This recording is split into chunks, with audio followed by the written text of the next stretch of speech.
নমস্কার বন্ধুরা, আশা কিচেন অফিসিয়ালে তোমাদের সবাইকে স্বাগত। আজকে আমি কচুর একটা রেসিপি করব।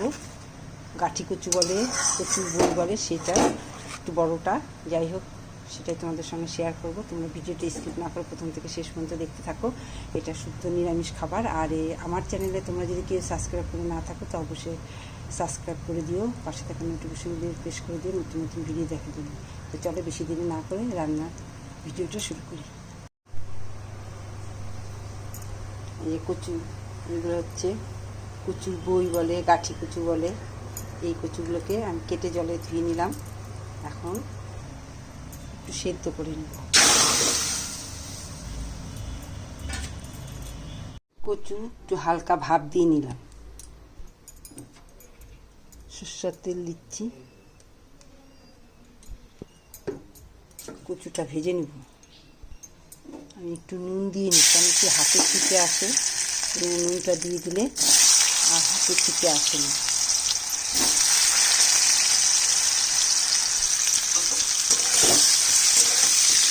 সামান্য হলুদ দিয়ে ভাজবো।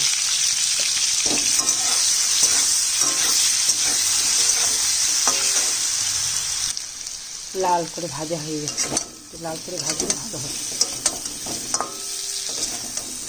লাল করে ভাজতে হবে।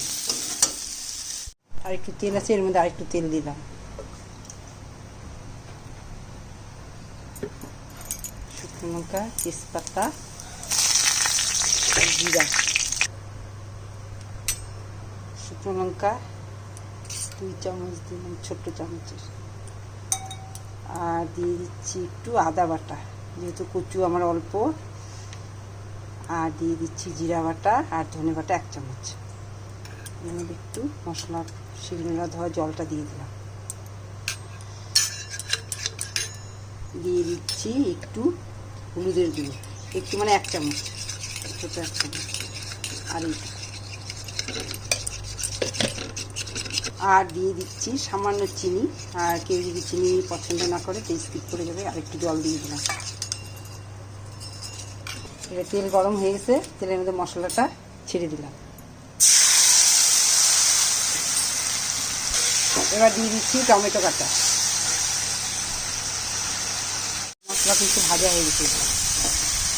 মশলা যেহেতু ভাজা হয়ে গেছে, আমি সেদ্ধ করা কচু ভাজাটা দিয়ে দিলাম। সামান্য জল দিয়ে দিচ্ছি।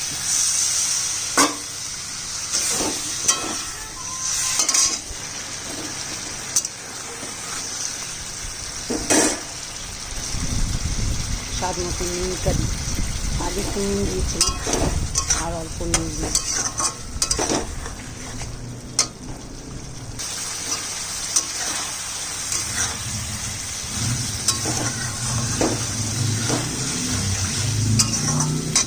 সামান্য জল দিচ্ছি।